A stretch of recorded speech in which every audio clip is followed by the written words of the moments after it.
Hey there, nation, and welcome to the show where we help you to play miniatures wargaming on a budget.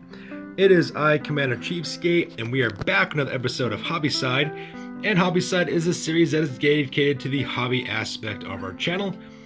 Primarily, we do things like army showcases, talk about terrain, also talk about different topics within the wargaming hobby, especially for games like Warhammer, Necromunda, Blood Bowl, and Mordheim. And on today's video, we are talking about our studio's 3,000 point Stormcast Eternals Army. Now, for long-time viewers of the channel, you guys might remember this army being used in our Warhammer Age of Sigmar Battle Report series, Age of the Realms. And like I said before, originally when we started this channel, to be a Warhammer Fantasy Battle Report channel. And at the same time, we show you guys how to save money on the miniatures wargaming hobby. However, the year that I actually started the channel was also the same year that Games Workshop decided to kill off the old world using the end time rules for Warhammer. And that was also the very same year that they released Warhammer Age of Sigmar. And of course, all the controversy that had arisen during that time period as well. So for the longest time, my channel didn't actually make any content because we weren't sure how we were going to proceed. Games Workshop had stopped the Warhammer Old World series. They were totally in for Warhammer Age of Sigmar. And so eventually, after about 6 months of actually not making any content, my gaming group and I decided to give out Warhammer Age of Sigmar a try. And so we actually created that Warhammer series, the Age of the Realms. Now, Warhammer Age of Sigmar is a great game. I mean, there's a lot of positive things about that game. They also have some really interesting miniatures, especially the miniatures are really fantastic. And the only problem was that my gaming group and I didn't enjoy Warhammer Age of Sigmar as much as we did Warhammer Fantasy Battle. And since this channel is not really dedicated to making money in itself, it's just a hobby that I do, my gaming group and I decided, why don't we just go back to Warhammer Fantasy Battle instead and just make content that way. And a lot of people would have said, oh, why are you making content for a game that's dead? And people were saying that if you're trying to be a YouTuber, why are you trying to do that for? But in the end, it really didn't matter, though, because we kept on pumping out our Warhammer 8th Edition Fantasy Battle Reports, and you, our viewers, loved it, and so you guys consume it, and so it ends up being a good thing. Clearly, there's a lot of people out there who still love Warhammer Age of Sigmar, Warhammer Fantasy Battle, and that's who we cater to on this channel. Now, the problem with that is that all of our studio's Warhammer Age of Sigmar miniatures were not being used for Warhammer Age of Sigmar anymore. So we had to find a way in order to use those miniatures for other gaming groups, as well as for other games. So originally I played Sylvaneth when Warhammer Age of Sigmar, so that army later became the foundation for our Wood Elves army for our Warhammer Fantasy Battle Reports. And so that's the army that you guys are very familiar with, the Wild Hunt. And luckily for us too, we didn't have many miniatures anyways from Warhammer Age of Sigmar, just because we were primarily using Warhammer Fantasy Battle miniatures and using them as proxies for our battle reports for the most part. So it wasn't really such a huge issue. However, there was one army that we couldn't figure out what to do with, and that was the Stormcast Eternals Army, which is this army that you guys are looking at here. I had painted up a 2,000 point Stormcast Eternals Army for Warhammer Age of Sigmar, and unfortunately it couldn't really transition too well to other armies. I mean, you could say that it could be used as a proxy Ogre Kingdom's army if you wanted to. I was actually toying with that idea for a little while, actually using these guys as kind of like Sky Titans from the Ogre Kingdom's lore. So I was actually planning on doing that for a little bit. But then what ended up happening is that I was surfing the internet, just seeing if anybody had made any rules for Stormcast Eternals being used in Warhammer 8th Edition. And I found a article on the Bell of the Lost Souls webpage. And on that webpage, someone actually wrote up a PDF about how to use Stormcast Eternals in Warhammer 8th Edition. And so I read those rules and I became super excited about it, so here we are now. As you guys are aware, we've actually fought a couple of battle reports already with this Stormcast Eternals army. This is actually about 3,000 points worth of Stormcast Eternals in Warhammer 8th Edition. So they have rules written for these guys, as well as stats, as well as their point values. There are some very strong facets about the Stormcast Eternals army, but there's also some really weak facets about this army as well. We're going to talk a little bit more about that in detail today in our video. So yeah, for those of you guys who are aware, have been watching for a while, you guys have seen these guys before. So we're just going to do a quick rundown real quick of the army's composition real fast, talk about some of its special rules, and exactly what you can expect for the Warhammer Fantasy Battle. For our Warhammer Fantasy Battle Report series, the Golden Age. My plan is to take this Stormcast Eternals Army and to put it through its paces. We're actually going to make it fight against every single army within our studio's collection to see exactly how it stacks up.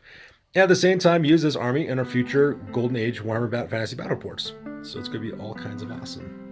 So first of all, let's go ahead and talk about the army's composition real quick. First of all, let's go ahead and talk about Lords and Heroes real fast. So first of all, let's go start with our General of the Army, which should be pretty simple to figure out. It's this amazing miniature here. This is a Lord Celestin Andrekoth miniature. This guy's name is Lord Ios of Azure Earth, and his mount is called the Thundercaller. So this is our General of our army as well. He's got a Rune Blade, Furious Retribution trait. He's also got the Staunch Defender, as well as Intolerable Damage special rules attached to him. And this is the General of our army. Very, very cool looking miniature. Behind him we have Jathun the Sullen. He is our Lord Relictor. He's also our army's battle standard bearer as well. This is a Lord Relictor miniature. He also has battle prayers, which is actually really cool as well. Then we have Horus the Stormbringer, which is this character here. That is our Knight Vexilor. He's also got an Icon of War as well as a meteoric standard.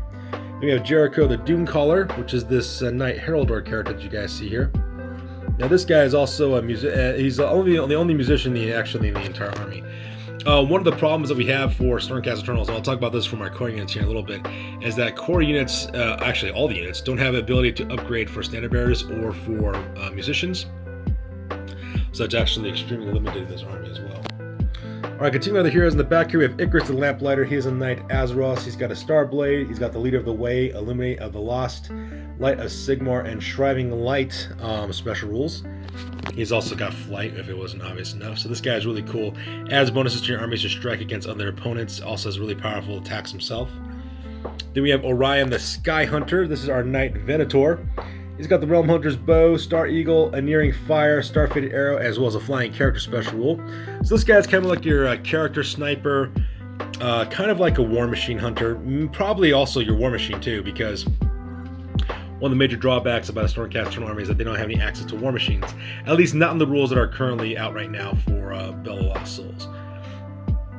The rules for the Bell of Lost Souls that was written up for the Stormcast Eternals was actually written around the time that the second box set of Stormcast Eternals came out, the second starter set, where they actually introduced the Vanguard Warrior Chamber.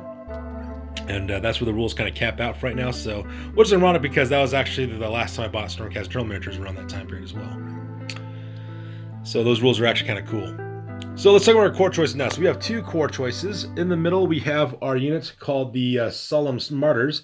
It is a unit of 10 Liberators. They have Sigmund armor, great weapons, and shields. And of course, they don't have standard bearer or musician, so that's one of the problems they have as well. Plus, this unit has skirmisher rules as well, so they don't really benefit from rank bonuses all too much. Our second core unit here is a unit of 10 Judicators called the Martyrs of Mercy. The Scions of Mercy, rather. It is 10 Judicators. Now, originally I only had 5 Judicator miniatures in my army, and I also had 5 Vanguard Hunters in my army as well. However, I did not have enough miniatures in order to make enough for the core requirements for a 3,000 point army. So I had a pretty difficult decision to make. Should I go out and buy some more Judicators to make it even 10, or do I just take my 10 Vanguard Hunters and just proxy them as Judicators? And that's what exactly I decided to do. I'm not going to buy miniatures if I don't have to, and if it's a simple step of just proxying, that's exactly what I'll do. So these 5 Vanguard Hunters are going to be part of my Judicator squad over here in the back. So, I mean, my channel name is Commander Cheapskate. I am a cheapskate, and I'm not going to spend money if I don't have to. So, especially if it's just something for unofficial. So, that's the reason why I did that. Now, another unit I have, of course, are 5 Paladin Retributors. Those are these 5 guys here, armed with their Grand Hammers. Those guys are called the Zenithal Titans. These guys are actually pretty slow-moving Paladin fighters, but I'm using their Ride the Lightning ability, so that way they can kind of teleport into the battlefield and cause all kinds of destruction, which would be awesome. So that's what exactly I'm using those guys for. Then we have what's called the Seraphs of the Aether. The Seraphs of the Aether are a unit of 5 Prosecutors. Those guys are armed with Sigmund armor as well as paired Celestial Hammers, so that way they can do shooting attacks as well as close combat attacks. So those guys are really cool. They're one of our special options. Same thing with the Paladins. They're also one of our special options as well. Another special option that I also have are 3 Vanguard Raptors. These guys are called the Skyforge Snipers. These are kind of like my war machines because they have pretty powerful shooting attacks, so they're the closest things I'll have to war machines in this army, as well as the Venerable Falcons, which are 3 Aether Wings. So those are really cool as well. And then finally we have the Heralds of the Dawn, which is our rare choice, which are 3 Vanguard Paladors. They got Star Strike Javelins, Unerring Fire Special Rule, Ride the Elite Etheric Special Rule, as well as Etherical Strike Special Rule as well. And those are the rare choices that make up my army as well. So altogether, this ends up being about 3,000 points of Stormcast Eternals for Warhammer 8th Edition. So like I said, this army's got some strengths. Most of the fighters, actually not most of them, all the fighters have really good toughness and strength. They have good wounds. Everything has multiple wounds. They also have really powerful combat abilities as well as shooting abilities. Now let's talk about some of the drawbacks. Like I said, this entire army is skirmish based. So they don't really suffer. They don't get rank bonuses, so that's one of the problems that this army will face. Also, units can't upgrade for standard bearers or musicians either, so that's another huge problem they will also face as well. Also, magic. They do have some magic in the form of battle prayers. That's what the Lord Relictor can use. And those are bound spells for the most part. But there are no wizards in this army, so none of these guys can access any lores of magic at all, not even battle magic. So because of that, that is a problem they face. Now, they do get a 2-up bonus for dispels like dwarves do for Warhammer's Fantasy Battle. So that part's kind of nice, but they don't have any major wizards per se. So that's one of the problems that they face. Also, all these guys are very points heavy. It's a very small army for 3,000 points. So because that, things like magical items are not really part of the armory for these guys. You know, magic items are extremely expensive, especially when you total up the total cost of these guys. So because of that, this army is relatively magic item free. Now, to be fair, most of the weapons that these guys use have magical attacks. So you don't really need to worry about kitting your guys out for magical weapons to fight different units of like undead, for example, like Ethereal units and things of that nature. So like, for example, all the characters, their attacks are magical. So that kind of helps out a little bit. Also, this army has no access to war machines either. So for those of you guys who like to shoot up from a long distance, that option will not be available to you. Now, to be fair, the shooting elements you do have are pretty powerful all on their own. So you don't necessarily need war machines, but if in case you're one of those kind of guys who want to use those ballista that they had originally, they don't have rules for those guys out yet, so that part's out of luck for you guys. So yeah, this is the army that we will be using for our Warhammer Golden Age series, or Warhammer Fantasy Battle Reports. This is the Lords of Azure Skies. I'm looking forward to exactly see what these guys can bring to the battlefield. So that's going to do it for this one, guys. As always, please feel free to like, comment, and or subscribe. Your guys' input is invaluable to us as always. Also, check us out on Facebook, Instagram, as well as blogger.com for all the latest, greatest hobby news related to our channel. That's good for this one, you guys. We'll catch you guys next one. Peace out and stay classy.